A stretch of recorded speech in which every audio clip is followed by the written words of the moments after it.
ይሄ ከዶናልድ ትራምፕ አጠገብ ያለውን ሰውዬ በደንብ ተመልከቱት። ሱብሃንአላህ የአላህን ስራ እጅግ በጣም ትደነቁበታላችሁ።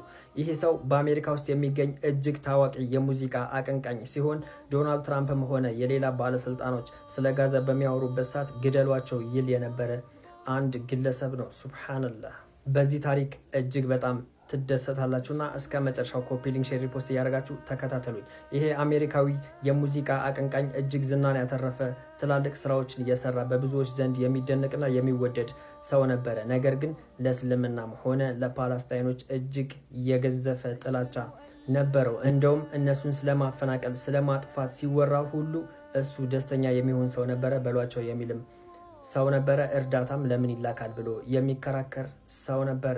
ሱብሃንአላህ ታዲያ አላህ ለሁሉም ነገር ምክንያት አለውና አላህ የፈለገውን ማድረግ ይችላልና አላህ በየትኛውም ሰዓት የፈለገውን ሰው ወደ ቀጥተኛው መንገድ መምራት ይችላልና ሱብሃንአላህ ይሄ ሰው በዚህ ሰዓት ሙስሊም ነው። ይሄ ሙስሊም የሆነበትን ምክንያት ሲናገርም ደግሞ የፓለስታይኖች ጥንካሬ፣ የሙስሊሞች ጉልበት፣ ለዲናቸው ያላቸው መጨነቅና ለዲናቸው ያላቸው መታዘዝ፣ ስነ ምግባራቸው ብሎ ብዙ ጊዜ ይናገራል። ከወራት በፊት የረሱል ሰለላሁ ዐለይሂ ወሰለም ሀገርም ሄዶ ጎብኝቶ ኡምራም አድርጎ ነበረ።